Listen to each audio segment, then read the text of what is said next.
நல்லா கிறிஸ்பியாக மொறுமொறுன்னு கீரை வடை.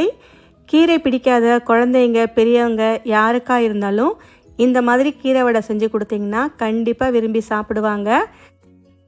முதல்ல ஒரு பவுலில் அரை கப் அளவுக்கு கடலைப்பருப்பு எடுத்துக்கோங்க. இன்னும் ஒரு அரை கப் அளவுக்கு பட்டாணி பருப்பு. இந்த பருப்பு பார்த்திங்கன்னா மளிகை கடைகளில் கிடைக்கும். வடை பருப்புன்னு கேட்டால் கொடுப்பாங்க. பட்டாணி பருப்பு இல்லைன்னா கடலைப்பருப்பு மட்டுமே கூட நீங்கள் பயன்படுத்திக்கலாம். இப்போ இதை 2-3 தடவை நல்லா கழுவிட்டு தண்ணி சேர்த்து ஒரு 2லேருந்து 3 மணி நேரம் நல்லா ஊற விடுங்க. அதிகபட்சம் 3 மணி நேரம் ஊறினா போதும். இப்போ பார்த்தீங்கன்னா பருப்பு நல்லா ஊறி வந்திருக்கு. இப்போ இந்த பருப்புலேருந்து தண்ணியை சுத்தமாக வடிகட்டி எடுத்துக்கலாம். இப்போ இதை ஒரு மிக்ஸி ஜாரில் சேர்த்து கொஞ்சம் கொரப்பாக மசால் வடைக்கு அரைக்கிற மாதிரி அரைச்சி எடுத்துக்கோங்க. இந்த மாதிரி கொஞ்சம் கொரப்பாக ஒன்றும் பாதியமாக அரைச்சி எடுத்துக்கோங்க. அவ்வளவுதான். அடுத்து 2 காஞ்ச மிளகாய், அரை ஸ்பூன் அளவுக்கு சோம்பு சேர்த்துக்கோங்க, 3 பச்சை மிளகாய், ஒரு 3 சின்ன பல் பூண்டு சேர்த்துக்கலாம், ஒரு சின்ன துண்டு இஞ்சி. இப்போ இது எல்லாத்தையும் சேர்த்து கொஞ்சம் கொரப்பாக அரைச்சி எடுத்துகிட்டு வந்துடலாம்.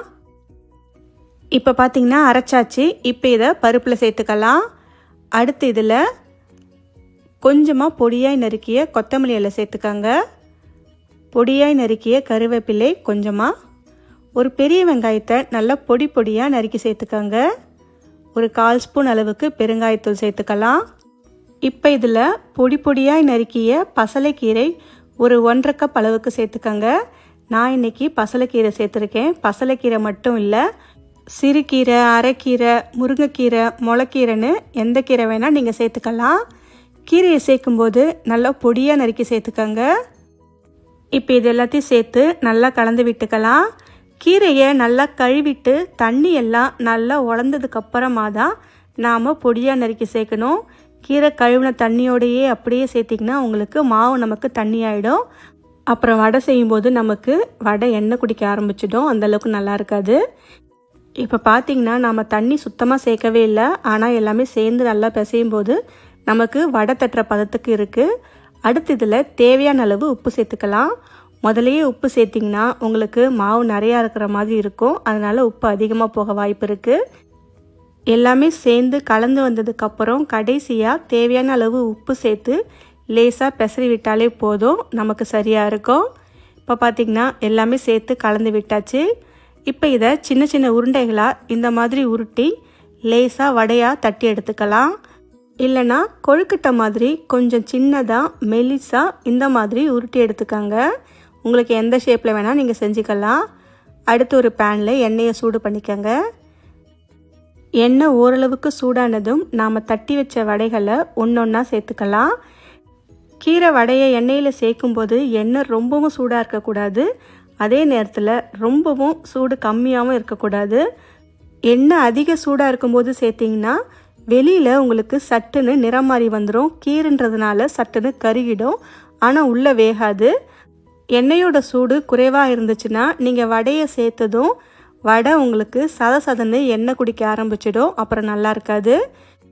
அதே மாதிரி அடுப்பையும் மீடியம் ஃப்ளேமில் வச்சு வேக விடுங்க. வடையை 2 பக்கமும் திருப்பி விட்டு நல்லா வேக விடுங்க.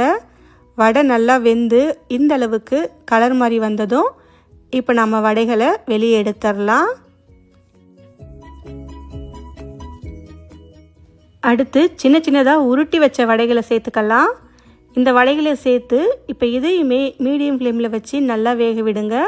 வடை வேகும்போது லேசாக எல்லா பக்கமும் திருப்பி விட்டு வேக விடுங்க. அப்போ தான் எல்லா பக்கமும் நல்லா வெந்து வரும். இப்போ பார்த்தீங்கன்னா இந்த வடைகளும் எல்லா பக்கமும் ஒரே மாதிரி நல்லா செவந்து வந்துடுச்சு. நல்லா கிறிஸ்பியாக இந்த அளவுக்கு வந்ததும் இப்போ நாம் இதை வெளியே எடுத்துடலாம். அவ்வளோதான் ஃப்ரெண்ட்ஸ், எல்லா வடைகளையும் இதே மாதிரி சுட்டு எடுத்துக்கோங்க.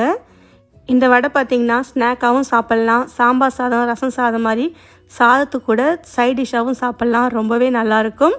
ஓகே ஃப்ரெண்ட்ஸ், இந்த ரெசிபியை உங்கள் வீட்டில் ஒரு முறை ட்ரை பண்ணி பார்த்துட்டு எப்படி இருக்குன்னு சொல்லுங்கள்.